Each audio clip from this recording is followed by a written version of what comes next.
Yo, what's happening, guys?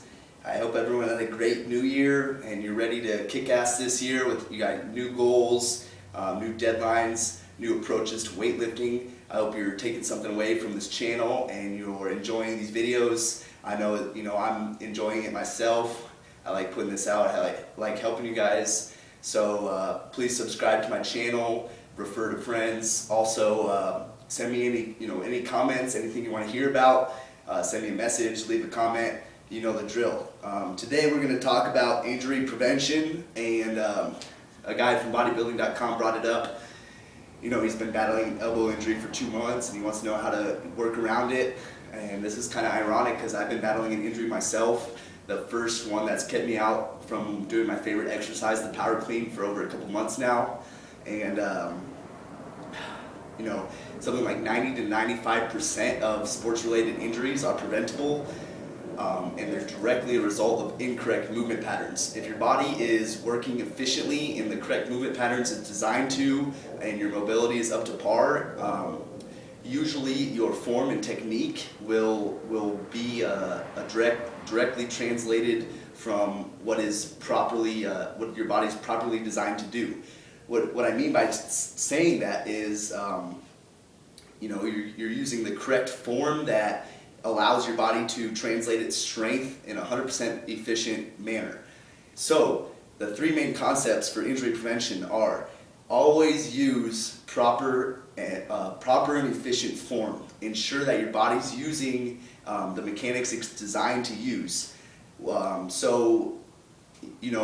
If you're lacking range of motion in a certain position, you can be damn sure that you're training your body for an injury down the road. So if you're lacking range of motion overhead and you can't keep your shoulders externally rotated, as soon as that shoulder is internally rotated overhead, your shoulder's in an unstable position and you are setting yourself up for injury. If you can't keep the knees out in a squat, your knees are just going to be wearing down over time and eventually you're setting yourself up for injury.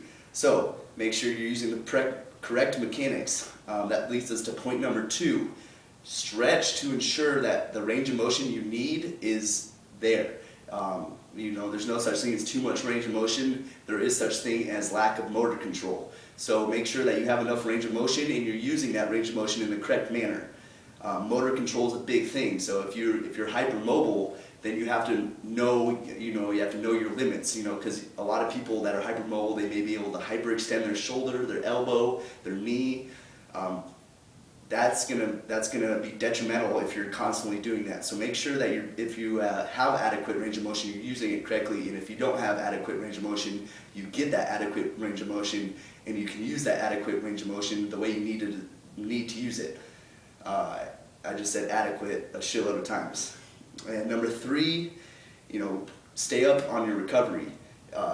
Training hard on a lack of sleep, poor diet, and you're not foam rolling or stretching enough, your body's worn down, and working out is just going to wear it down even further, and you're setting yourself up for injury right there.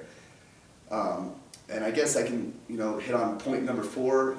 Work prehab. If you're always doing overhead work with your shoulders, or you're pressing a lot, always work on external rotation exercises with rotator cuff stuff. Do some band work. You can never do too little core work, prehab work, stuff that's going to prevent injury. So include rotator cuff work a couple times a week. Include some external rotator work on your hips, i.e. training your glute med and glute min, those small muscles of the hip here that are going to help you externally rotate that hip and keep the knees out. Doing these things are going to ensure that your body's always, training the small muscles, even like the stabilizers, even while you're doing these huge prime movers that are fatiguing the entire body. So that's it. That's what we got today for today, guys. I hope you enjoyed this video, and I hope you took something away from it. Don't get injured. Correct your movement patterns. Use proper range of motion. See you next time.